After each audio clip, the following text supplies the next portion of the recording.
El murmullo de 30 invitados en el restaurante La Pérgola era una sinfonía de cuchillos de plata contra porcelana fina, de risas forzadas y del tintineo de copas de vino de $150 la botella. Era el cumpleaños número 45 de mi hijo Rodrigo.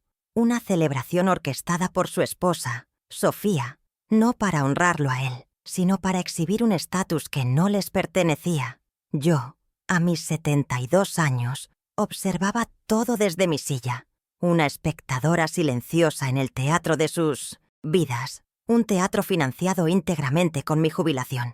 Conocía cada detalle de su farsa, porque yo era la contadora no reconocida de sus excesos, la auditora de su descaro. Ellos creían que mi silencio era debilidad, mi serenidad, ignorancia. No sabían que la calma precede a la tormenta más metódica, y yo llevaba meses calculando la trayectoria exacta de cada relámpago que estaba por caer sobre sus cabezas. La opulencia del lugar, con sus arreglos florales de 2 metros, y su vista panorámica de la ciudad, solo hacía más grotesco el engaño. El momento culminante de la noche no fue el pastel de 5 pisos, ni el brindis con champaña francesa, sino el sutil gesto del mesero al regresar con la cuenta. Una cuenta de $1,200 que yo sabía, con la precisión de un balance general, que no podían pagar. Vi a Sofía entregar su tarjeta de crédito con un ademán grandilocuente, como una reina concediendo un favor. El mesero, un joven de corbata impecable, regresó a los pocos minutos con una discreción que apenas podía ocultar la incomodidad. Su voz fue un susurro, pero en el repentino silencio que se había apoderado de nuestra mesa, retumbó como un trueno. «Lo lamento, señora. La tarjeta ha sido rechazada». La sonrisa de Sofía se congeló, una máscara de porcelana a punto de quebrarse. Intentó una segunda vez, con la misma seguridad postiza, solo para recibir la misma respuesta negativa y lapidaria. El aire se espesó, y los ojos de los invitados más cercanos comenzaron a gravitar hacia el pequeño drama que se desarrollaba en el centro del festejo. Rodrigo, mi hijo, intentó salvar la situación con su propia tarjeta, pero yo sabía que compartían la misma línea de crédito, una línea de crédito vinculada directamente a mi cuenta de ahorros. Cuando su tarjeta también fue denegada, el pánico reemplazó la arrogancia en el rostro de Sofía. Su mirada furiosa y desesperada me buscó a través de la mesa. Era la mirada de una depredadora que de repente se da cuenta de que su fuente de alimento se ha secado. Pude ver el cálculo en sus ojos, la rápida transición de la vergüenza a la agresión, buscando un culpable para desviar la atención de su propia imprudencia. No me culpaba por el dinero que había gastado, sino por el obstáculo que le impedía gastar más. Para ella, yo no era una madre, ni una benefactora. Era una cuenta bancaria que por primera vez no respondía a sus caprichos. El silencio de los 30 invitados era ahora un jurado mudo, expectante. Fue entonces cuando su voz, estridente y despojada de toda cortesía, rompió el encanto de la velada. «Rodrigo, tu mamá cambió la contraseña de la cuenta. Ahora no puedo pagar. ¿Qué se supone que haga?» Sus palabras quedaron suspendidas en el aire. Una confesión pública y accidental de años de robo hormiga, de una dependencia financiera que siempre habían negado. Los rostros de nuestros familiares y amigos se transformaron, pasando de la curiosidad a la conmoción. Su acusación no me humillaba a mí, la humillaba a ella, revelando el verdadero engranaje de su lujoso estilo de vida. Vi a mi hijo encogerse en su asiento, su cobardía tan visible como el costoso reloj en su muñeca. Un reloj que, por cierto, yo había pagado. La indignación de Sofía no era por una injusticia, sino por la interrupción de un privilegio que consideraba un derecho adquirido. Ella no estaba pidiendo una solución, estaba exigiendo que su acceso ilimitado a mi vida fuera restaurado. Mantuve la calma, dejando que el peso de sus palabras se asentara sobre la audiencia. Cada segundo de silencio era una victoria para mí, un clavo más en el ataúd de su reputación. Con un movimiento lento y deliberado, abrí mi bolso. No el de ellos, de marca y de temporada, sino el mío, uno de cuero que me había acompañado durante los últimos 20 años. De su interior saqué mi vieja cartera, un objeto tan familiar para mí como mis propias manos. con el cuero desgastado por décadas de trabajo honesto y ahorro metódico.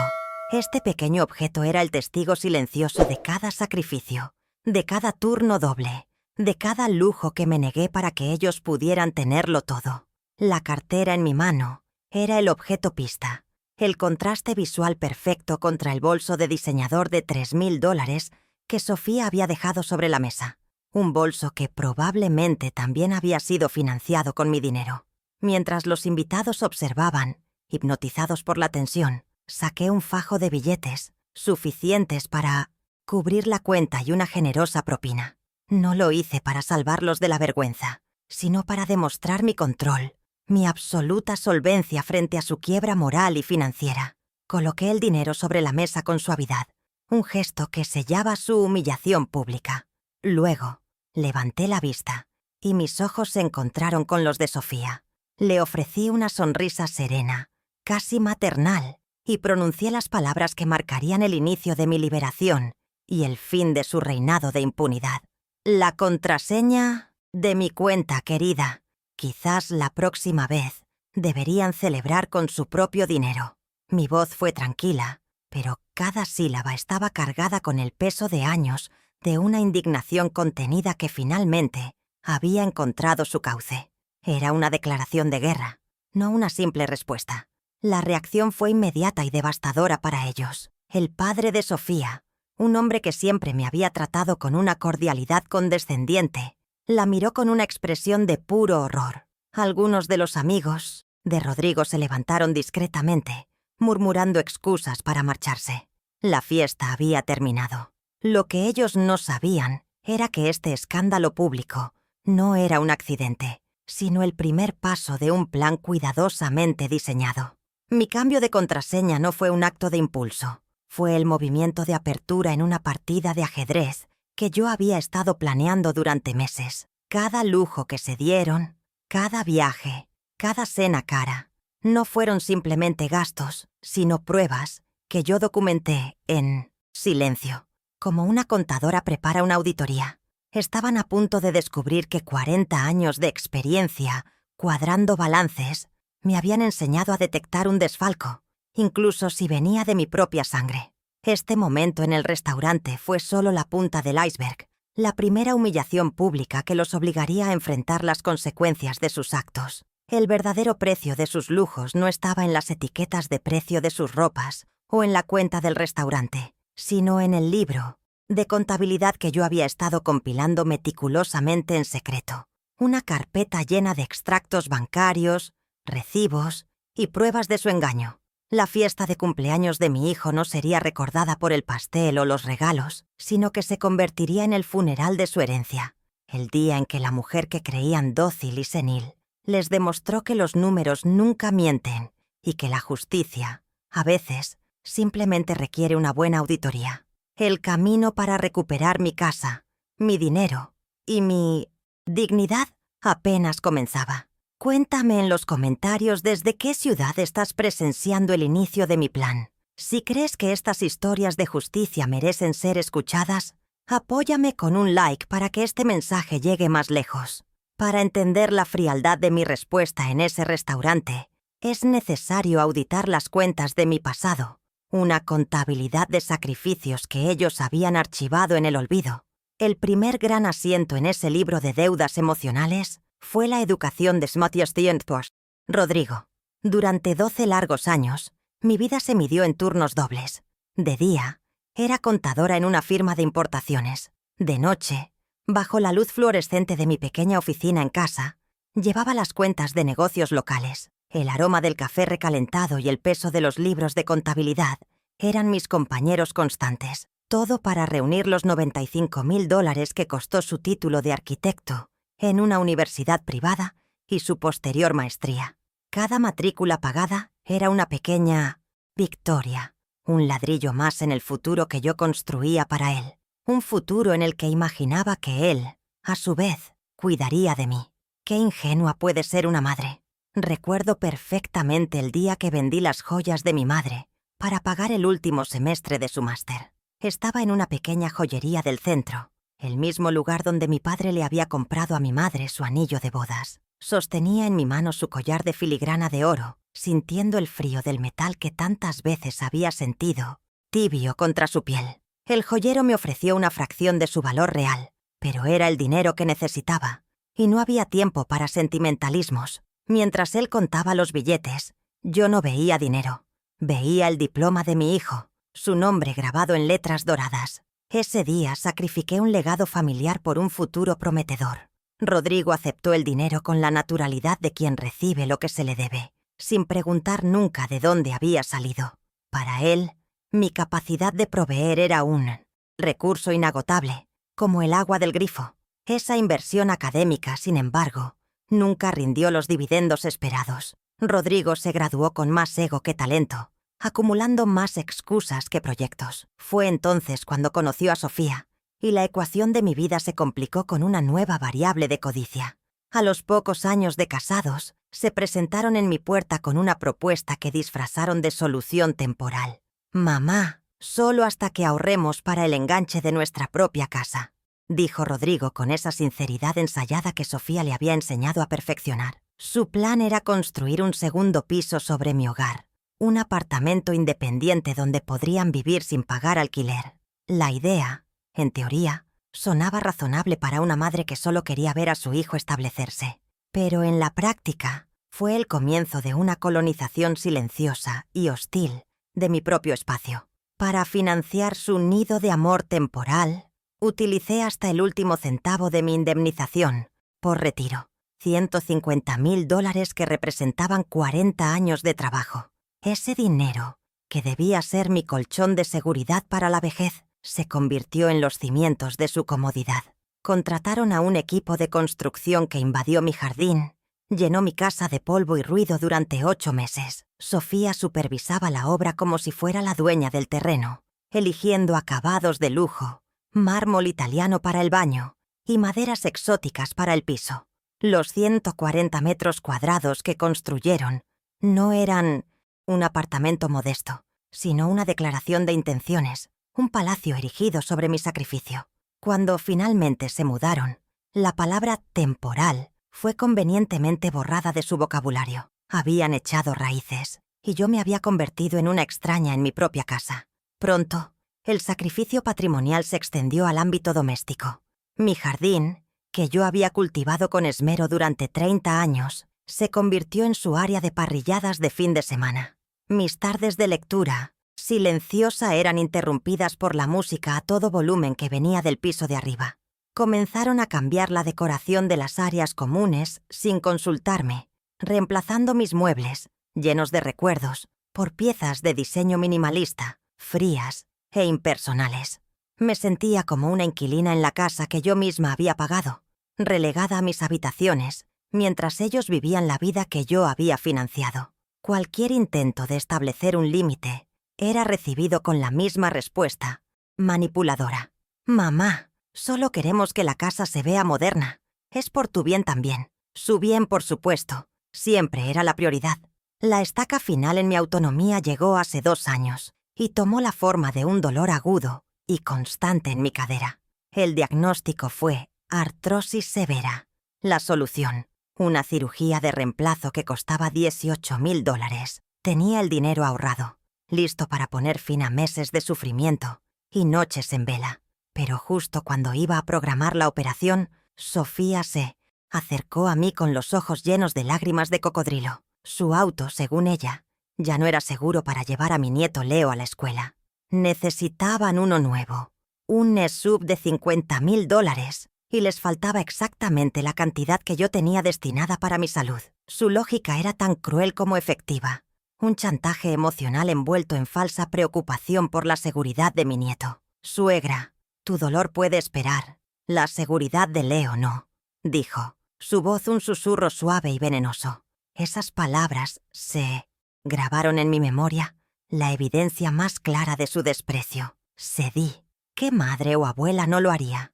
Pospuse mi cirugía y les entregué mis ahorros. Compraron el auto de lujo al día siguiente, publicando fotos en redes sociales con el pie de foto. Bendecidos y agradecidos por tanto. Mientras ellos celebraban su nueva adquisición, yo aprendí a vivir con un dolor que me recordaba mi estupidez con cada paso que daba. El dolor físico era insoportable, pero el dolor de la traición era aún peor. Fue en ese momento de vulnerabilidad extrema, con mi movilidad reducida y mi espíritu debilitado, que cometí el error más grande de todos. Pocas semanas después, sufrí una caída y tuve que ser hospitalizada. Rodrigo y Sofía aprovecharon mi convalecencia para presentarme un fajo de papeles. «Mamá, es para ayudarte a manejar tus finanzas mientras te recuperas», explicó Rodrigo, evitando mi mirada. «Así no tienes que preocuparte por nada».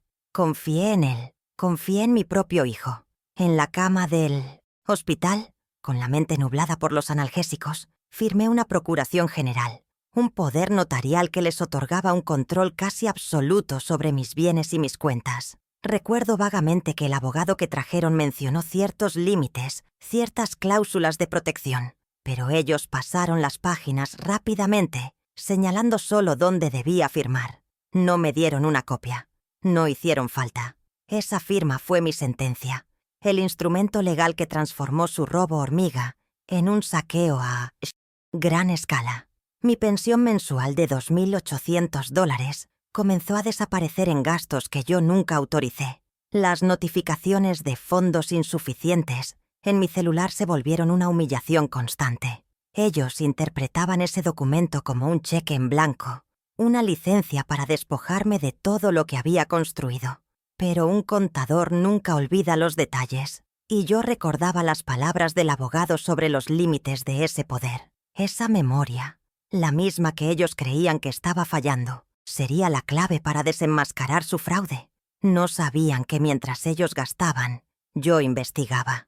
El dolor en mi cadera se convirtió en un recordatorio constante, no de mi debilidad, sino de la urgencia de mi plan. Cada punzada era un llamado a la acción. Mientras ellos creían que me estaba marchitando en mi rincón, yo estaba renaciendo en el silencio de mis noches. Comencé a trazar mi estrategia, no con ira, sino con la fría precisión de una auditora a punto de exponer un fraude masivo. Ellos habían usado mi amor como un arma en mi contra, y yo usaría su propia arrogancia como la herramienta para recuperar mi vida.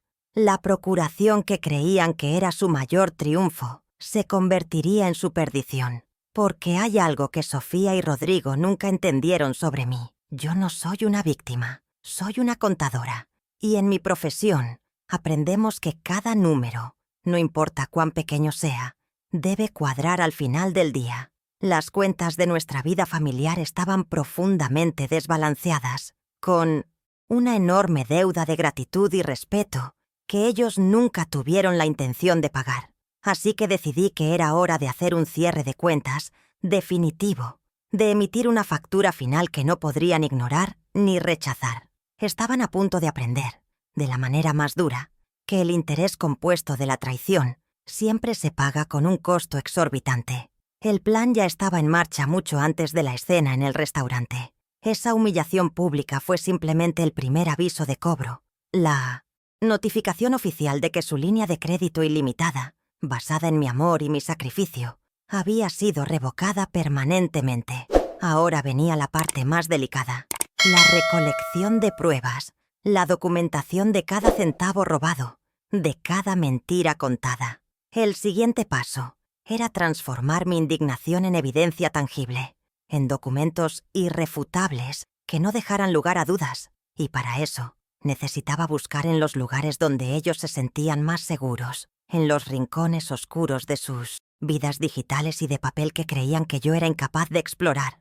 La verdadera investigación estaba por comenzar. La noche después del desastre en el restaurante, la casa estaba sumida en un silencio denso y hostil. Rodrigo y Sofía se encerraron en su piso, probablemente trazando una nueva estrategia, sin sospechar que yo, en la planta baja, estaba iniciando la mía. La adrenalina de la confrontación había dado paso a una claridad helada. Ya no era una madre herida, era una auditora con un caso que resolver. Mi primer objetivo era el más obvio, el rastro digital del dinero. Eran las 2 de la madrugada del martes, la hora de los secretos y de las almas en pena. Me senté frente a mi viejo computador de escritorio, cuyo zumbido era el único sonido en la quietud de la noche. Introduje la dirección web de mi banco, mis dedos moviéndose con una familiaridad que ellos habían subestimado. Creían que mi edad era sinónimo de analfabetismo digital, otro de sus muchos y costosos errores de cálculo. Ingresar a mi propia cuenta se sintió como un acto de allanamiento. Ellos habían cambiado la contraseña principal después de que les otorgué la procuración, pero se olvidaron de revocar mi acceso a través de las preguntas de seguridad. Preguntas cuyas respuestas solo yo podía conocer. El segundo nombre de mi madre, mi primera mascota, la calle donde crecí. En menos de un minuto, estaba dentro. El portal del banco, con sus gráficos y números, era un territorio conocido para mí. Ignoré el saldo principal, que ya sabía dolorosamente mermado, y me dirigí directamente a la sección de estados de cuenta históricos. Allí, en una subsección claramente etiquetada, encontré lo que buscaba: los registros de las tarjetas de crédito suplementarias, las que estaban a nombre de Rodrigo y de Sofía. Comencé por el mes más reciente y me preparé para descender en una espiral de 12 meses de engaño. El primer archivo PDF se abrió con un clic. La lista de transacciones era un monumento a la frivolidad de Sofía. Boutique Chloé, 2.500. Spa Renacer, paquete diamante, 800. Almuerzo en la pérgola, 450. Y así, una línea tras otra. Sentí una náusea fría, no por el dinero, sino por el descaro absoluto. Cada gasto era una burla a mis años de frugalidad, a mi cadera adolorida, a las joyas de mi madre vendidas. Conecté la impresora y el aparato cobró vida con un gemido, escupiendo la primera hoja de evidencia. El papel se sentía tibio en mis manos, una prueba tangible de su traición. Mientras la impresora trabajaba, yo ya estaba descargando el siguiente mes y el siguiente, construyendo metódicamente mi arsenal de papel. La máquina no se detuvo durante casi una hora. Al amanecer, la mesa de mi comedor, usualmente cubierta con un mantel de ganchillo, parecía el escritorio de un investigador forense. 12 pilas de papel, una por cada mes del último año, estaban perfectamente alineadas. Tomé un marcador fluorescente amarillo y comencé la tediosa pero necesaria tarea de resaltar cada gasto que no correspondía a las necesidades del hogar o de mi nieto. El chirrido del marcador sobre el papel era el único sonido, una banda sonora para mi creciente indignación. Spas, restaurantes de lujo, escapadas de fin de semana a viñedos, ropa de diseñador. Al final, sumé las cifras en mi vieja calculadora de escritorio. El total ascendía a $42.000 en un solo año. $42.000 de mi pensión y ahorros, evaporados en sus caprichos. Esta era la primera prueba sólida, la columna vertebral de mi caso. Miré las hojas marcadas, un mapa de su codicia iluminado en amarillo neón. Cada línea resaltada contaba una historia de desprecio. No era un simple despilfarro. Era un patrón sistemático de abuso de confianza. Guardé los documentos en una carpeta de cartón, etiquetándola simplemente como Anexo A. Sentí una calma extraña, la satisfacción de una contadora que has encontrado el error que desequilibra todo el balance. Cada capricho de ella era un clavo en mi paut. Tranquilidad, susurré para mis adentros. Sabía que esta evidencia financiera era poderosa, pero para ganar no solo la batalla legal, sino también la moral. Necesitaba algo más. Necesitaba probar la intención, la malicia detrás del robo. Y la respuesta a eso no estaba en los números, sino en las palabras. Mi nieto Leo siempre ha sido un joven de pocas palabras, pero de una profunda capacidad de observación. A sus 16 años, navegaba el conflicto en casa con una discreción que me partía el corazón. Él veía la injusticia. Lo notaba en sus miradas silenciosas, en los pequeños gestos de amabilidad que me ofrecía cuando sus padres no miraban. Sabía que Sofía y Rodrigo lo usaban como excusa para muchos de sus gastos, y eso lo llenaba de una culpa que no le correspondía. Decidí que, a pesar de mis reticencias a involucrarlo, él era mi único aliado potencial dentro de esas paredes. No le contaría todo mi plan, solo necesitaba pedirle un favor muy específico, apelando a su sentido de la justicia. El miércoles por la tarde lo encontré en la cocina sirviéndose un vaso de leche. Sus padres habían salido. Me acerqué con cuidado, sin querer asustarlo. «Leo, cariño, ¿puedo pedirte algo que debe quedar entre nosotros?», le dije en voz baja.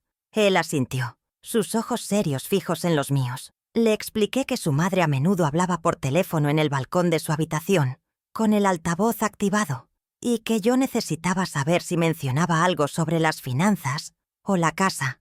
No le pedí que espiara, solo que, si escuchaba algo por casualidad, intentara grabarlo.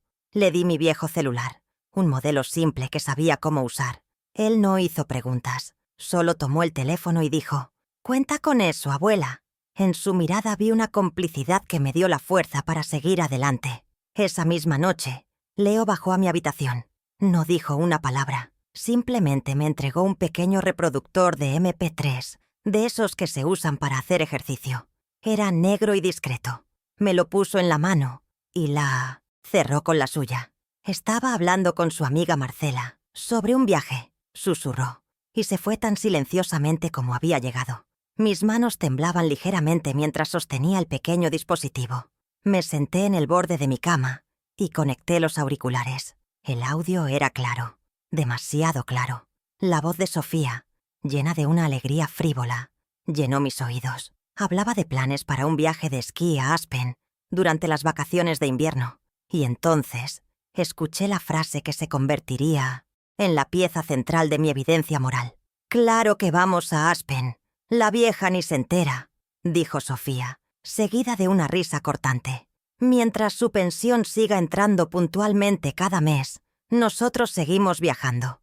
Rodrigo se preocupa a veces, pero yo le digo que es nuestro derecho, por cuidarla». Cada palabra fue como un trozo de hielo, apuñalando mi pecho.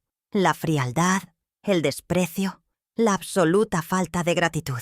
No era solo el robo, era la burla, era la forma en que me reducía a una simple fuente de ingresos, a la vieja, un obstáculo conveniente para su vida de ensueño. Apagué el reproductor. El silencio de mi habitación se sentía ahora más pesado, más opresivo.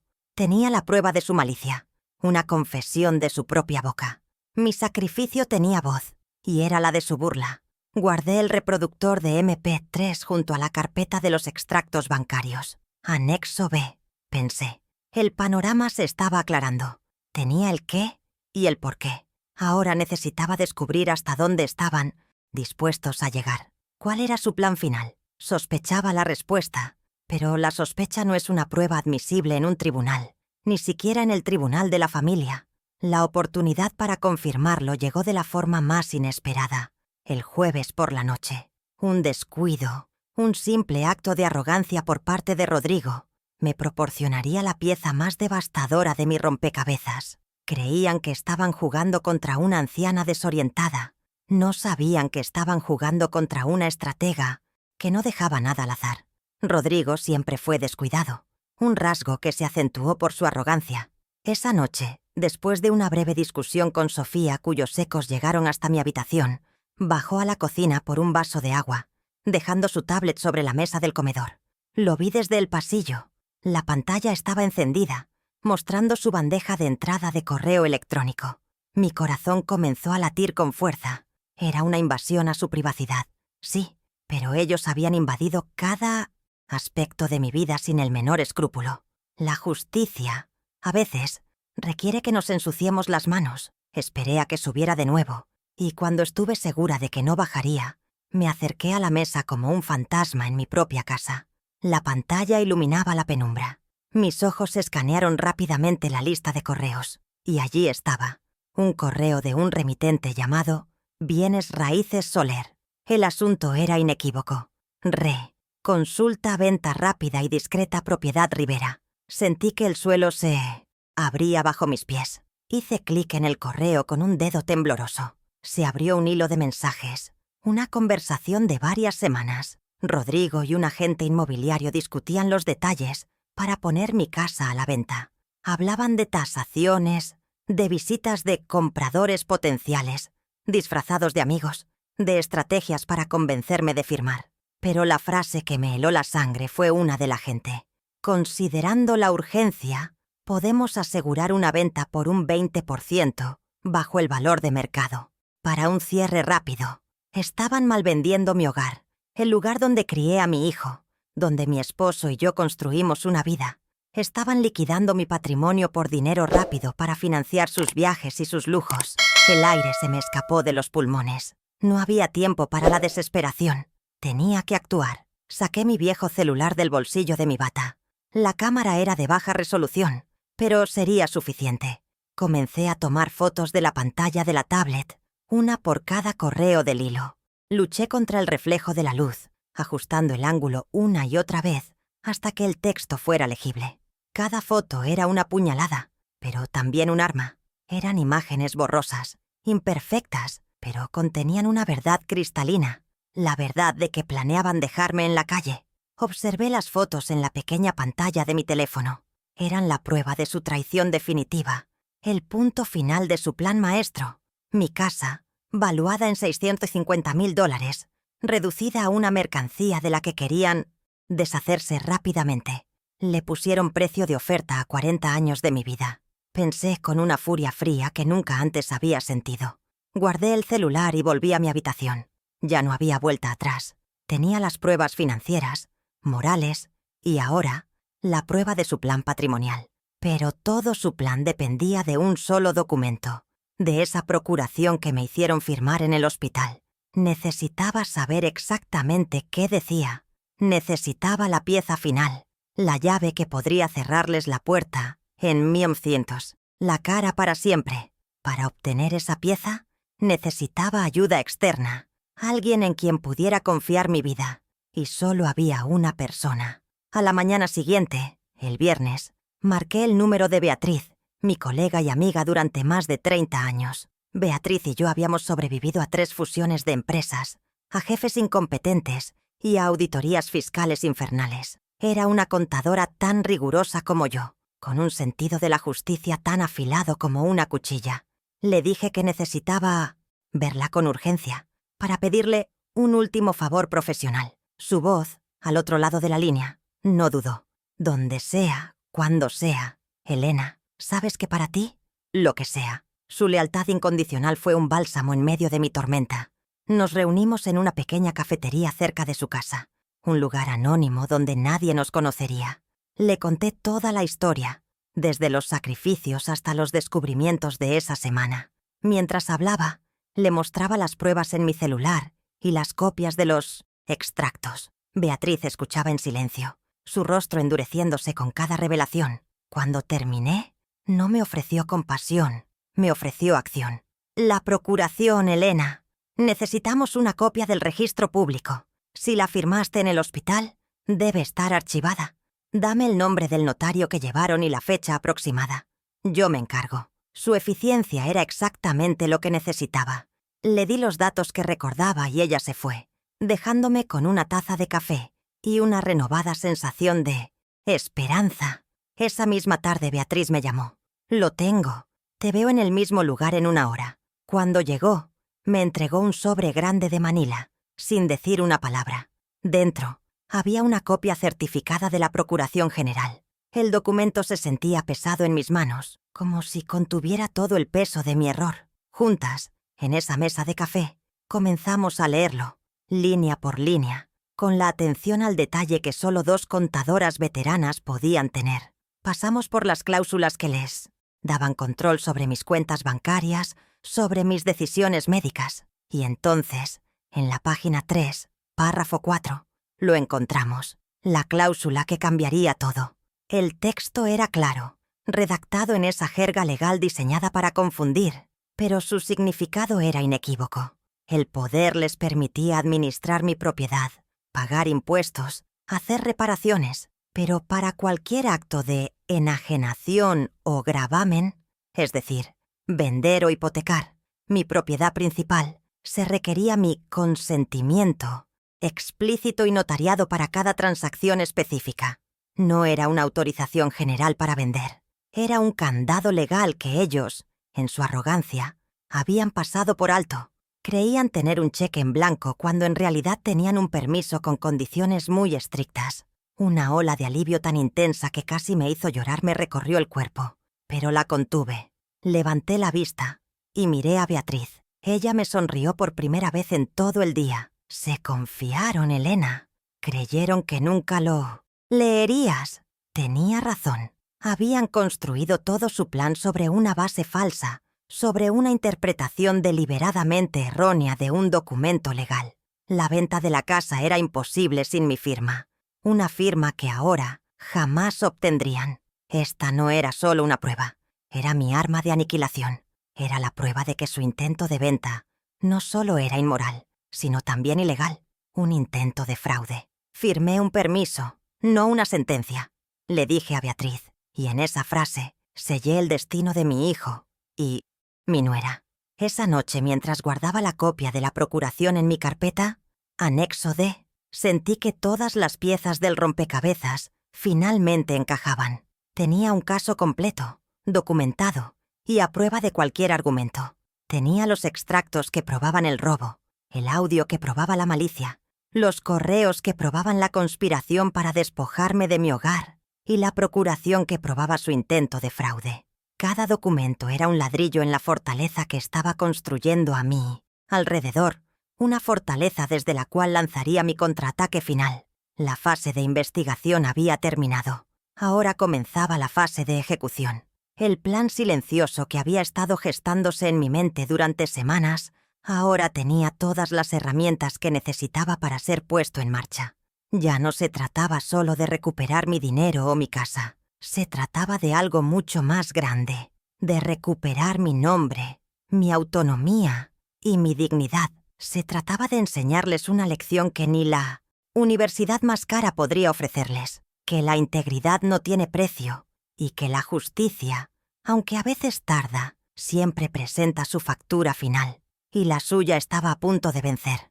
El cumpleaños de Rodrigo, que se acercaba ese fin de semana, sería el escenario perfecto. Antes de apagar la luz, miré la carpeta que descansaba sobre mi mesita de noche. Ya no era solo una colección de papeles. Era la historia de mi liberación, escrita con tinta de traición, pero sellada con la promesa de justicia. Mañana comenzaría a mover las piezas en el tablero, a hacer las llamadas y a preparar el escenario para el jaque mate final. No habría más súplicas ni discusiones. Solo habría acciones, consecuencias y la fría y serena ejecución de un plan que los dejaría sin nada. Habían subestimado a la contadora y estaban a punto de descubrir que un error de cálculo de esa magnitud siempre lleva a la bancarrota. Con el arsenal de pruebas completo y organizado, la semana previa al cumpleaños de 1900, Rodrigo se transformó en un cronograma de ejecución. Cada día tenía un objetivo. Cada acción estaba calculada para desmantelar, pieza por pieza, el imperio de mentiras que habían construido a mis expensas. Dejé de ser una observadora pasiva para convertirme en la directora de una operación silenciosa. Mi casa era el escenario, y yo movía los hilos desde las sombras, preparando el acto final donde las luces se encenderían sobre ellos, exponiendo la verdad ante una audiencia que ellos mismos habían convocado. La procesión de la justicia había comenzado, y cada paso me acercaba más a la recuperación de mi vida. No sentirían el terremoto hasta que el suelo se hubiera derrumbado por completo bajo sus pies. El lunes a las 10 de la mañana di el primer paso oficial. Me vestí con un traje sastre que no había usado en años, el mismo que vestía para las juntas directivas. Era importante proyectar una imagen de lucidez y autoridad, no de una anciana desvalida. Fui a la sucursal principal de Mintos Minotes, mi banco, no a la pequeña agencia local donde me conocían como la mamá de Rodrigo, sino al edificio corporativo donde las decisiones se tomaban sin sentimentalismos. Pedí hablar con el gerente, el señor Morales, un hombre con el que había tratado profesionalmente años atrás. Mientras esperaba en un sillón de cuero frío, repasé mentalmente mi discurso. Sería concisa, firme y puramente factual. No iba a contarle la historia de mi vida, iba a reportar una brecha de seguridad en mi cuenta. El señor Morales me recibió con una cordialidad profesional. Su oficina, en el último piso, tenía una vista imponente de la ciudad. «Elena, qué gusto verla. ¿En qué puedo ayudarla?», dijo. Lo miré directamente a los ojos y le expliqué con una calma que me sorprendió a mí misma que había detectado actividad inusual y no autorizada en mis tarjetas suplementarias. Le informé que, por precaución, deseaba cancelar de forma inmediata y permanente todas las tarjetas de crédito asociadas a mi cuenta excepto la mía. No usé las palabras robo ni engaño. Usé el lenguaje del banco. Actividad sospechosa. Compromiso de la seguridad de la cuenta.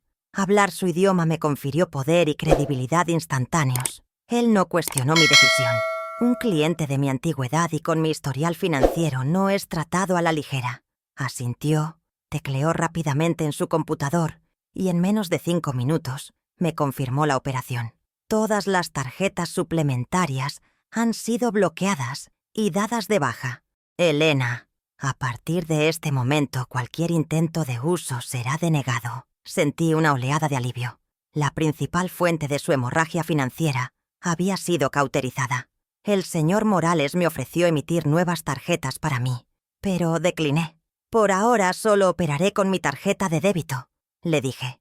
Quiero tener un control más estricto de mis gastos. Fue la primera victoria tangible. Un acto simple que tendría consecuencias catastróficas para el estilo de vida de mi hijo y su esposa, como se demostraría días después en el restaurante. Al salir del banco, el aire de la ciudad me pareció más limpio, más ligero. Había cortado el cordón umbilical financiero que los alimentaba. Sabía que el sistema tardaría unas horas en actualizarse, pero para el final del día, su acceso a mi dinero habría desaparecido. Este era el detonante. Este era el movimiento que los llevaría al pánico y a la desesperación, el que los haría exponerse públicamente en su intento fallido de pagar la cena del cumpleaños. Dejé que creyeran que era un error del sistema, un problema técnico. No podían imaginar que era la primera jugada de una partida que ya había perdido. Su arrogancia era mi mejor aliada, pues les impedía ver la mano que movía las piezas en su contra. El miércoles a las 4 de la tarde me reuní con Beatriz. Esta vez, el encuentro fue en su casa, un lugar seguro lejos de miradas curiosas. Su apartamento, ordenado y lleno de libros, se convirtió en nuestro cuartel general. Extendimos, sobre su gran mesa de comedor de caoba, todas las pruebas que había recolectado. Los 12 meses de extractos bancarios resaltados, el pequeño reproductor de MP3, las fotos borrosas de los correos electrónicos y la copia de la procuración. Por primera vez, vi todo el caso desplegado ante mí, y la magnitud de la traición me golpeó con una fuerza renovada. Pero no había tiempo para el dolor, solo para la estrategia. Beatriz, con su mente analítica, comenzó a poner orden en el caos. Trabajamos durante horas, como en los viejos tiempos, preparando una auditoría. Beatriz, con su pragmatismo característico, sugirió crear un único dossier, una carpeta que contuviera todo, de manera cronológica y temática. La presentación es clave, Elena. No puedes simplemente lanzarles papeles. Tienes que contar una historia que los números y las pruebas respalden sin lugar a dudas. Siguiendo su consejo, organizamos los documentos en secciones con separadores: abuso financiero, intención y malicia, conspiración patrimonial y fraude de procuración. Cada sección comenzaba con un breve resumen que yo misma redacté, explicando el contenido y su implicación. La carpeta se estaba convirtiendo en un arma letalmente precisa.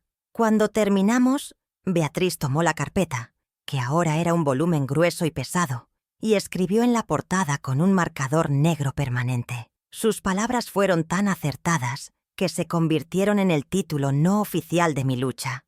Escribió: La contabilidad del engaño. Ese nombre lo cambió todo. Dejó de ser una disputa familiar para convertirse en lo que realmente era: un caso de fraude documentado. Sostener esa carpeta en mis manos me dio una sensación de poder inmenso. Ya no eran solo mis sentimientos contra sus palabras, eran hechos irrefutables contra sus mentiras. Estaba lista para la confrontación, no solo con evidencia, sino con una narrativa coherente y demoledora. Beatriz me sirvió una taza de té y puso su mano sobre la mía. «Estás lista, Elena. No dejes que te intimiden. La verdad está de tu lado y está perfectamente documentada». Sus palabras fueron el último empujón de confianza que necesitaba. Me despedí de ella, llevando la carpeta como un soldado lleva su rifle. El siguiente paso en mi plan era el más crucial desde el punto de vista legal. Tenía que neutralizar el arma principal que ellos creían tener en su poder: la procuración. Necesitaba revocarla oficialmente, cortar de raíz su autoridad legal sobre mi vida. Y para eso, necesitaba la solemnidad y el poder de un notario público. El viernes por la mañana sería el día en que rompería mis cadenas legales. El viernes a las 9 de la mañana en punto, entré en la notaría que había localizado en línea, una dirigida por una mujer, la licenciada Gabriela Vega. El lugar olía a historia, a papel antiguo y a la cera de los sellos oficiales. El ambiente era solemne, un santuario de la ley donde las palabras escritas tenían un peso inmutable. La licenciada Vega era una mujer de mi edad, con una mirada aguda que parecía leer más allá de las palabras.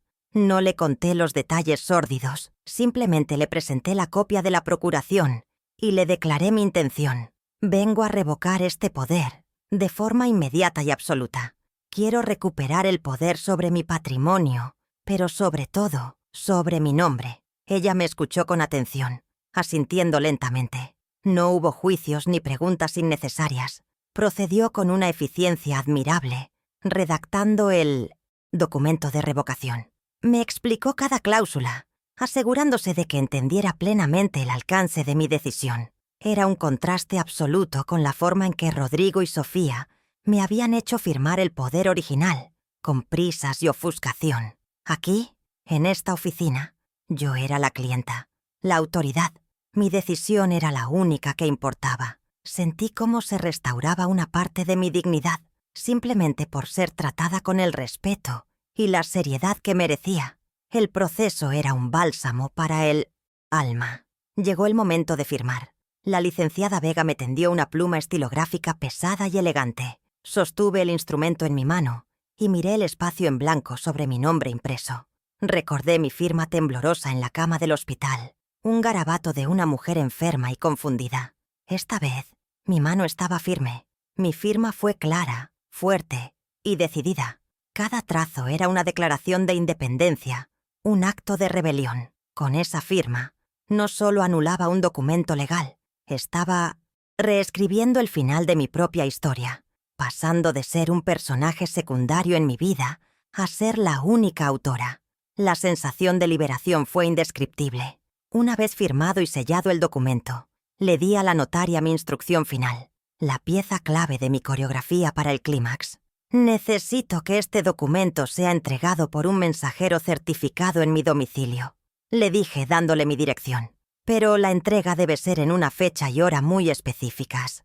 Mañana, sábado, aontiz, las 9 de la noche en punto.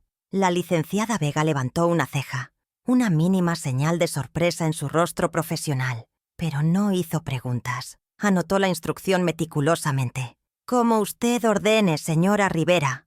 Pagué sus honorarios con mi propia tarjeta de débito. La segunda fase de mi plan, la fase pública, estaba oficialmente en marcha.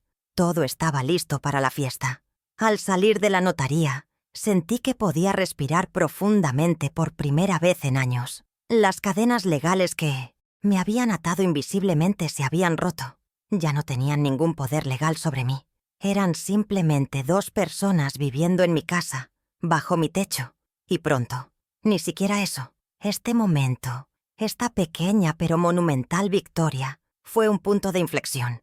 Me di cuenta de que mi historia no era solo mía. Era la historia de muchas mujeres que se sienten atrapadas, silenciadas y despojadas por aquellos en quienes más confiaban. Y al recuperar mi poder, quizás podría inspirar a otras a hacer lo mismo. Dime en los comentarios qué sentirías tú en este preciso momento de la historia. Si crees que recuperar el poder que te arrebataron es posible, apoya este video con un like para que nuestra voz colectiva se escuche más fuerte. Quedaba un último paso en mi preparación, una póliza de seguro. El sábado por la mañana, mientras Sofía supervisaba la decoración del jardín para la fiesta de la noche, yo me encerré en mi estudio. Aunque confiaba en mi plan, sabía que al acorralar a personas desesperadas, su comportamiento podía volverse impredecible. Necesitaba un plan de contingencia, una salvaguarda para proteger mi legado y, sobre todo, para proteger a Leo. No podía permitir que mi lucha tuviera consecuencias negativas para él, el único inocente en toda esta sórdida historia. La prudencia, como en la contabilidad, Es la base de cualquier estrategia exitosa. Preparé un sobre de Manila, similar al que me había dado Beatriz. Dentro coloqué 2 cosas. Primero, una copia de la llave del segundo piso. Una llave que pronto sería inútil cuando cambiara las cerraduras, pero que simbólicamente representaba la transferencia de la custodia. Segundo, una carta sellada dirigida a una abogada especializada en derecho familiar, a quien había consultado discretamente por correo electrónico. En esa carta había un resumen detallado de toda la situación, copias de todas las pruebas y una instrucción clara sobre cómo proceder para asegurar mi patrimonio y el bienestar de Leo en caso de que a mí me sucediera algo. Era mi testamento en vida, mi última voluntad. Llamé a Leo a mi estudio, cerré la puerta, le entregué el sobre. Leo, le dije con toda la seriedad que pude reunir, esto es muy importante. Quiero que guardes este sobre en un lugar seguro donde solo tú sepas dónde está. No lo abras. Lo miré a los ojos para asegurarme de que entendía la gravedad del momento. Si algo me pasa esta noche, o si mañana por la mañana no tienes noticias mías, quiero que lleves este sobre a la dirección que está escrita aquí. Ni un minuto antes. ¿Entiendes? Él no hizo preguntas. Solo miró el sobre, luego a mí, y asintió con una madurez que me llenó de orgullo y tristeza a la vez. «Te lo prometo, abuela», dijo, y guardó el sobre en su mochila. Sabía que podía confiar en él. Se había convertido, sin quererlo, en el custodio de mi plan de seguridad, en el guardián silencioso de mi justicia. Con ese último detalle resuelto, me sentí completamente preparada. Había cubierto todos los flancos, el financiero, el legal y el personal. Ya no había cabos sueltos, solo quedaba esperar a que los invitados llegaran y el telón se levantara para el acto final. Mañana todo cambiará, me dije a mí misma, y la promesa de ese cambio era la única fuerza que me impulsaba. La calma antes de la tormenta era casi palpable. Pasé el resto de la tarde en mi jardín, sentada en mi viejo banco de hierro forjado, observando los preparativos de la fiesta. Los meseros iban y venían con bandejas, se instalaban altavoces, se colgaban guirnaldas de luces. Sofía dirigía todo con la autoridad de una generala, gritando órdenes, asegurándose de que cada detalle fuera perfecto para su gran evento social. Ella creía que estaba construyendo un monumento a su estatus, a su éxito. Qué poco sabía ella que en realidad estaba montando el escenario de su propia caída, decorando el tribunal donde sería juzgada y sentenciada. Y yo, la jueza silenciosa, simplemente observaba y esperaba mi momento. La ironía era casi poética. La fiesta que debía celebrar la vida de mi hijo se convertiría en el escenario de la resurrección de su madre. El evento diseñado para humillarme con su opulencia se transformaría en el instrumento de su propia humillación pública. Cada invitado que llegara esa noche no sería un espectador de su triunfo, sino un testigo de su deshonra. La contabilidad del engaño estaba a punto de ser presentada y las cuentas, finalmente, iban a ser saldadas. El sol comenzó a ponerse, tiñendo el cielo de tonos anaranjados y púrpuras, el preludio perfecto para la noche en que la justicia, fría y calculada, sería servida. El jueves por la tarde, 2 días antes de la fiesta, decidí salir a comprar algunas provisiones. Era una excusa en realidad. Necesitaba sentir el pulso del mundo exterior, respirar un aire que no estuviera viciado por la tensión de mi propia casa. El supermercado del barrio, con su iluminación fluorescente y el murmullo constante de carritos y cajas registradoras, era el epítome de la normalidad, una normalidad que yo anhelaba recuperar. Mientras empujaba mi carrito por el pasillo de las frutas y verduras, eligiendo metódicamente los tomates más firmes, sentí una presencia a mi espalda. No necesité voltear para saber de quién se trataba. El perfume caro y abrumador de Sofía siempre la anunciaba 5 segundos antes de su llegada.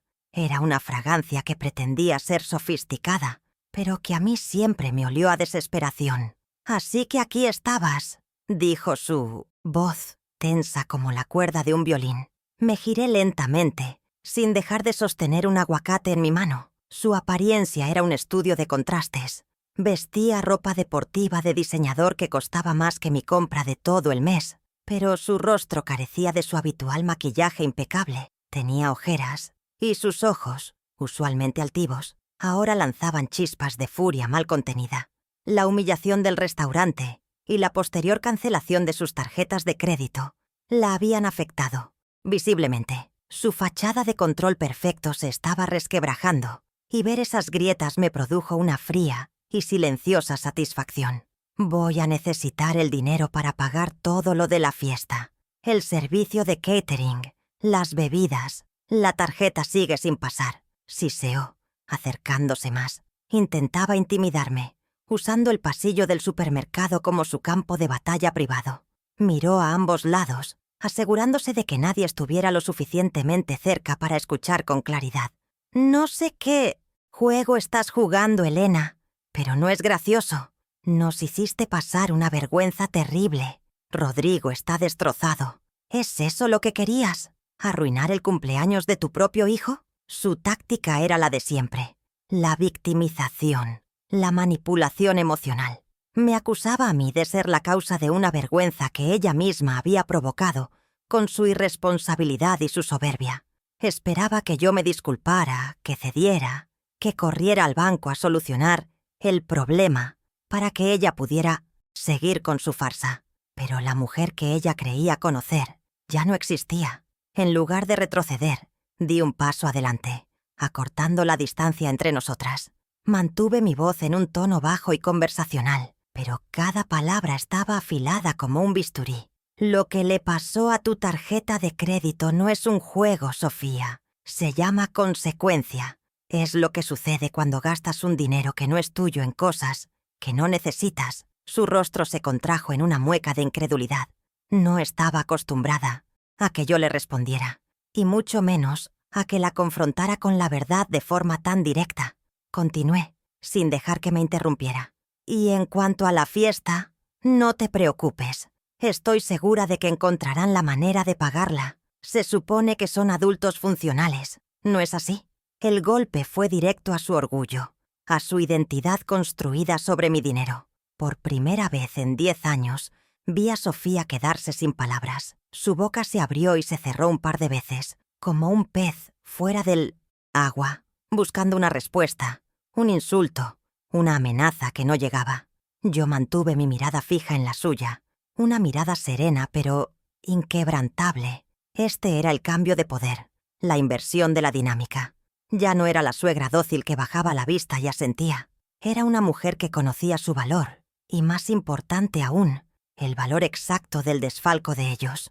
La humillación ya no era mi carga, ahora le pertenecía a ella. Aquí mismo, bajo las luces blancas e implacables del pasillo de las verduras, otros compradores pasaban, lanzando miradas curiosas a nuestra pequeña escena de tensión contenida. Ella se recuperó lo suficiente para lanzar una última estocada, un intento desesperado por recuperar el control. Ten cuidado, suegra. Tu memoria ya no es la misma. Rodrigo y yo solo te cuidamos. No nos obligues a tomar medidas más serias por tu propio bien. Era la amenaza velada, la que yo había escuchado antes, la posibilidad de declararme incompetente. Pero ahora, su amenaza sonaba hueca, patética. Le ofrecí una pequeña sonrisa, la más genuina que le había dedicado en años. Mi memoria, querida, está perfecta. Recuerdo cada centavo, y estoy ansiosa por la fiesta del sábado. De hecho, he preparado una pequeña contribución sorpresa para celebrar a Rodrigo. Asegúrate de que el proyector y el sistema de sonido funcionen bien. No querrás que nadie se lo pierda. El color desapareció del rostro de Sofía. Mi mención del proyector, su herramienta favorita para exhibir sus vidas, perfectas, la descolocó por completo. La advertencia era sutil pero inconfundible. La dejé allí, de pie junto a un exhibidor de lechugas orgánicas, con una expresión de pánico y confusión. Yo, por mi parte, coloqué con calma el aguacate en mi carrito y continué con mis compras, sintiendo su mirada clavada en mi espalda. Esta pequeña victoria era más significativa de lo que parecía. No solo le había demostrado que ya no tenía poder sobre mí, sino que también había sembrado en su mente la semilla de la duda y el miedo. Ahora iría a la fiesta no con la arrogancia de una anfitriona, sino con la paranoia de una acusada, esperando que se lea el veredicto. Este encuentro no resolvía el problema de fondo, pero cambiaba el equilibrio de poder de cara al enfrentamiento final. La tensión ya no era solo mía. Ahora la había transferido a ella. Sabía que correría a contarle a Rodrigo, que intentarían adivinar mi plan, que pasarían las siguientes 48 horas en un estado de ansiedad creciente. Yo había ganado la batalla psicológica antes de que la guerra principal siquiera comenzara. Mientras pagaba mis compras en la caja, me sentí más fuerte que nunca. Había probado mi propia fuerza en un enfrentamiento real y no había flaqueado. La tensión para el gran confronto del sábado había alcanzado su punto máximo. La fiesta ya no era una posibilidad, era una inevitabilidad, y yo estaba lista. La noche del sábado llegó con una falsa promesa de celebración. El jardín, transformado, con luces de verbena y mesas vestidas de lino blanco, bullía con las conversaciones y risas de 30 invitados que, ajenos a la verdad, habían venido a festejar. Rodrigo y Sofía, vestidos con sus mejores galas, se movían entre los grupos con sonrisas ensayadas, interpretando el papel de anfitriones perfectos. La tensión de nuestra confrontación en el supermercado estaba oculta bajo una gruesa capa de cortesía social. Observaba la escena desde un rincón discreto, con mi carpeta, la contabilidad del engaño, oculta en un bolso a mis pies. No sentía nervios, solo una paciencia infinita, la misma que aplicaba al buscar un centavo perdido en un balance de miles de páginas. Estaba esperando el momento preciso, el punto de inflexión que ellos mismos me proporcionarían. Y el momento llegó, como sabía que lo haría. Después del plato principal, las luces se atenuaron y el proyector que tanto le preocupaba a Sofía cobró vida. Proyectaron un montaje de fotos de la vida de Rodrigo, una narrativa visual cuidadosamente editada para mostrarlo como un hombre de familia exitoso y un hijo devoto. Había fotos de su graduación, de su boda, de los nacimientos de Leo. En muchas de ellas aparecía yo, siempre sonriente, siempre en un segundo plano, la eterna proveedora silenciosa. Los invitados aplaudieron cortésmente al final del video. Fue entonces cuando Sofía, con una copa de champaña en la mano y el rostro encendido por el vino y la emoción fingida, tomó el micrófono inalámbrico. El clímax de su propia tragedia estaba a punto de comenzar. Su voz resonó en el jardín, dulce y ligeramente temblorosa, de una emoción fabricada.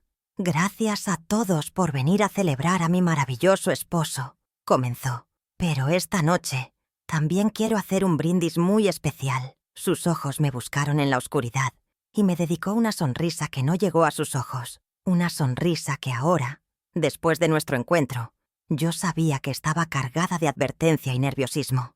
«Quiero brindar por mi suegra, Elena, una mujer cuya increíble generosidad nos permite a Rodrigo y a mí vivir esta vida de ensueño. Sin ella, nada de esto sería posible. Por Elena». Los invitados, conmovidos por el aparente tributo, levantaron sus copas y bebieron en mi honor. La ironía era tan espesa que casi podía saborearla. Aplaudí suavemente con ellos, dejando que el eco de sus palabras hipócritas se desvaneciera. Luego, con la calma de quien sabe que tiene todas las cartas ganadoras, me levanté de mi silla. Caminé hacia ella, que me miraba con una mezcla de sorpresa y aprensión. Le extendí la mano, no para felicitarla, sino para tomar el micrófono. Ella dudó un instante, pero ante la mirada de 30 invitados, no tuvo más remedio que cedérmelo. Sostuve el micrófono, sintiendo su peso frío y metálico en mi mano. Me dirigí a la pequeña multitud, que me miraba con una curiosidad benévola. «Gracias, Sofía, por tus amables palabras», dije, mi voz clara y firme a través de los altavoces. «Hablando de generosidad y de esta vida de ensueño, me gustaría compartir con todos ustedes algunos detalles fascinantes sobre cómo se financia». El ambiente cambió instantáneamente. Las sonrisas se congelaron. Un silencio expectante cayó sobre el jardín. Pude ver a Rodrigo dar un paso instintivo hacia mí, pero se detuvo, paralizado por la incertidumbre. Saqué mi teléfono móvil y el pequeño adaptador para el proyector. Con movimientos tranquilos y precisos, conecté mi teléfono a su sistema. Sofía me miró, con pánico. «¿Qué estás haciendo?», susurró con furia. No le respondí. En la gran pantalla donde momentos antes se proyectaban felices recuerdos familiares, apareció la primera página de un documento oficial, el encabezado de mi estado de cuenta bancario, con mi nombre claramente visible.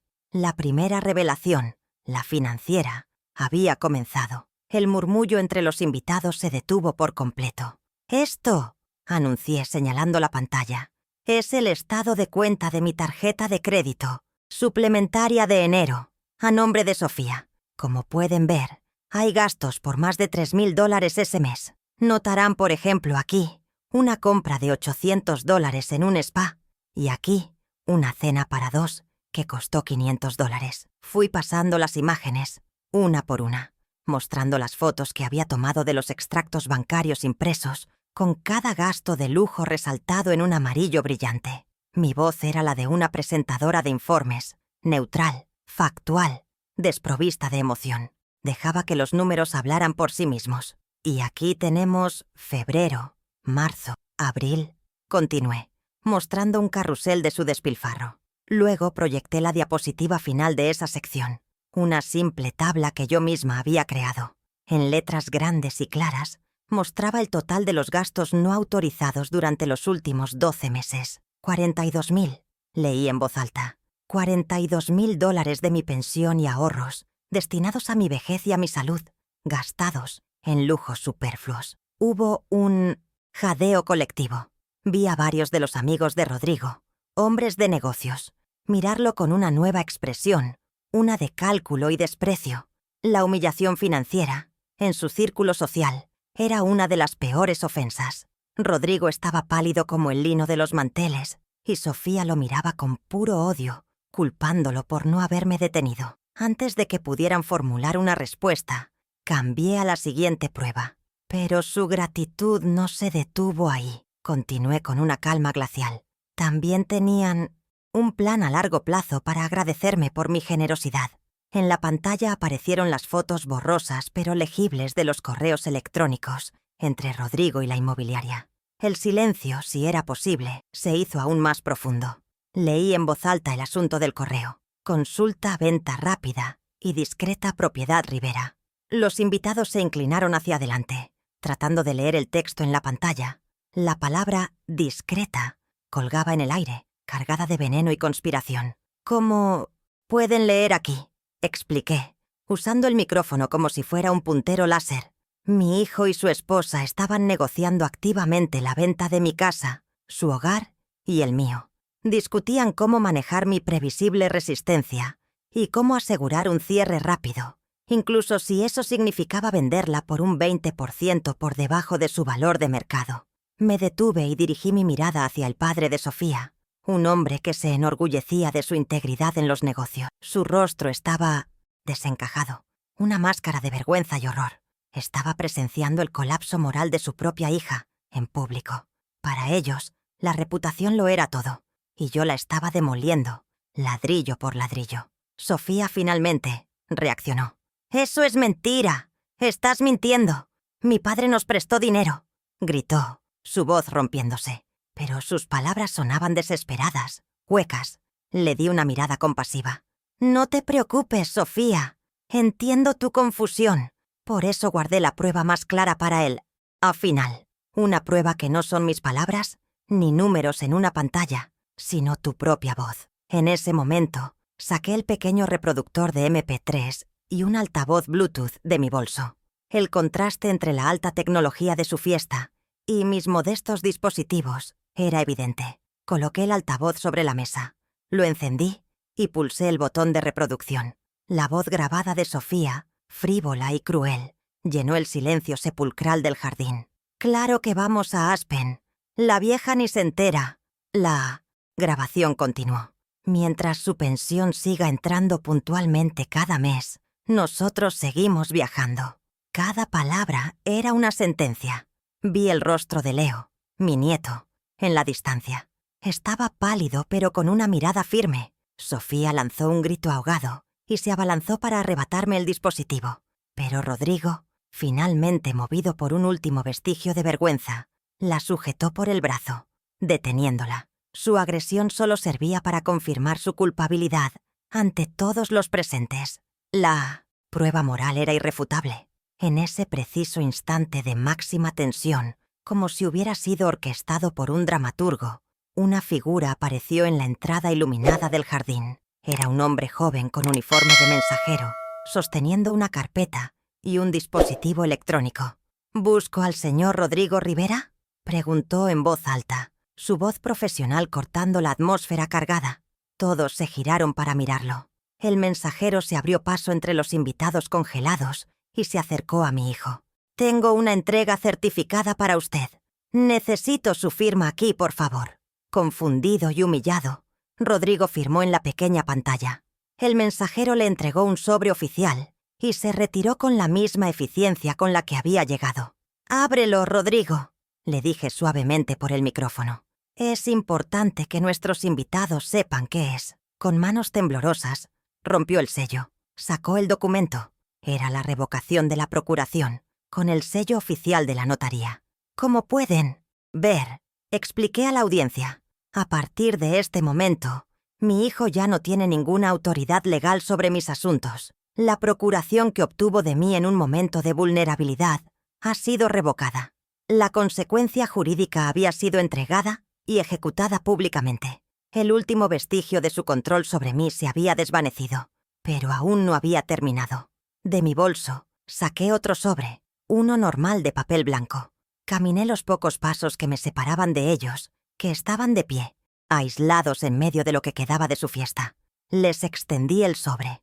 «Y esta», dije, mi voz ahora solo para ellos, pero audible para los más cercanos. «Es una notificación formal de desalojo. Según la ley, tienen 30 días para desocupar el segundo piso de mi casa. El acuerdo de comodato ha terminado». Sofía me miró con los ojos desorbitados, su mente incapaz de procesar la velocidad y la totalidad de su caída. Habían perdido mi dinero, su poder legal y ahora su hogar. Ese fue el punto de quiebre para los invitados. No hubo una estampida, sino una disolución silenciosa y fulminante. Parejas se miraban, asentían y se levantaban de sus sillas sin decir una palabra. Amigos que habían abrazado a Rodrigo una hora antes, ahora evitaban su mirada, dirigiéndose a la salida con una prisa discreta pero decidida. La humillación social era absoluta. Nadie se despidió. Nadie ofreció una palabra de consuelo. Simplemente se evaporaron en la noche, dejando atrás un campo de batalla de copas, medio beber, comida sin tocar y una reputación hecha añicos. En menos de 10 minutos, el jardín quedó casi vacío. Me quedé de pie en medio del desastre, con el micrófono todavía en la mano. Rodrigo y Sofía estaban congelados, 2 estatuas de sal en medio de las ruinas de su vida. El silencio que dejaron los invitados era más ruidoso que cualquier acusación. Era el sonido de su mundo derrumbándose, de cada puerta social cerrándose de golpe. Observé sus rostros, no con alegría, sino con una sensación de finalidad sombría. La auditoría había concluido. El balance, finalmente, estaba en 0. Cada engaño tenía ahora su correspondiente consecuencia. La deuda había sido saldada. El padre de Sofía fue el último en irse. Se acercó a mí, su rostro una mezcla de ira y profunda vergüenza.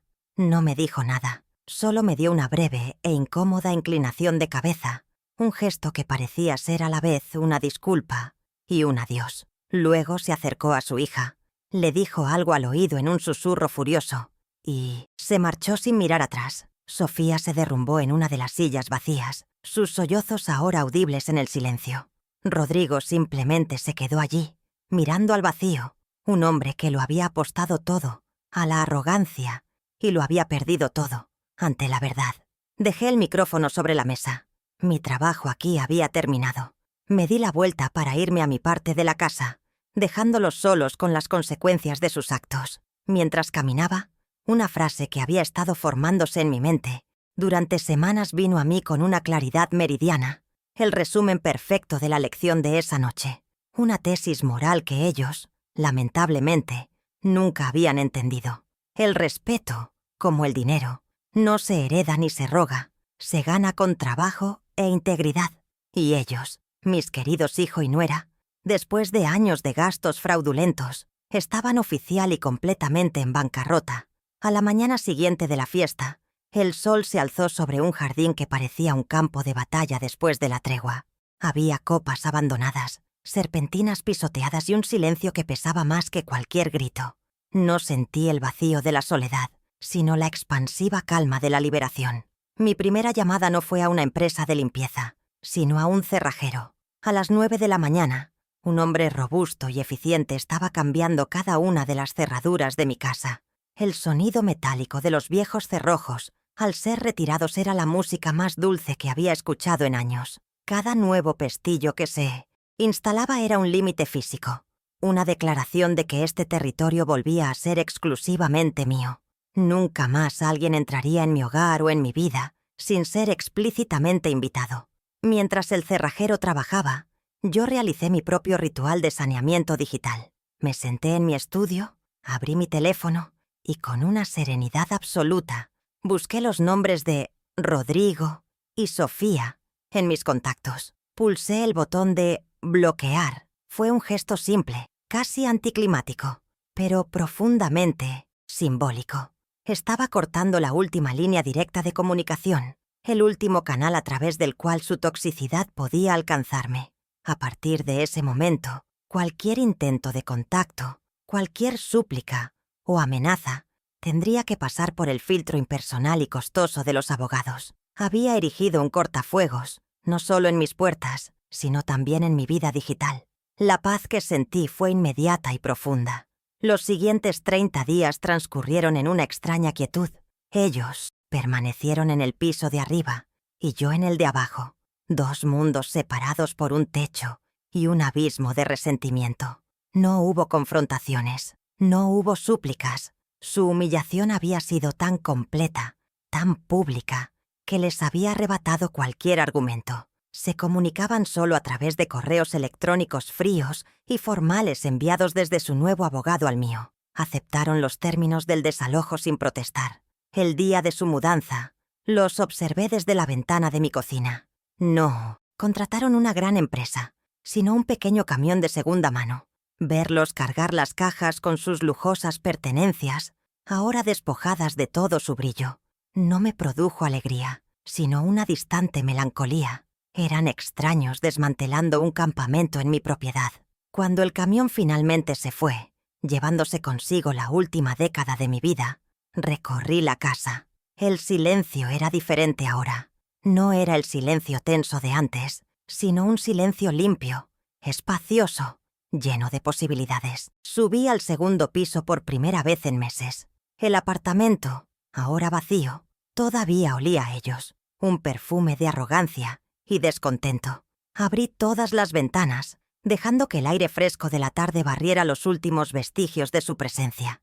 Decidí que no alquilaría el espacio. Lo convertiría en mi nuevo estudio, una biblioteca y un cuarto de huéspedes para las visitas que sí deseara recibir. El espacio que habían usurpado para su comodidad se transformaría en el epicentro de mi nueva autonomía y creatividad. Han pasado 3 meses. La vida ha encontrado un nuevo ritmo, uno dictado por mis propios deseos y necesidades. Esta mañana, como todas las mañanas, salí a mi jardín. El sol de la primavera calentaba mi rostro.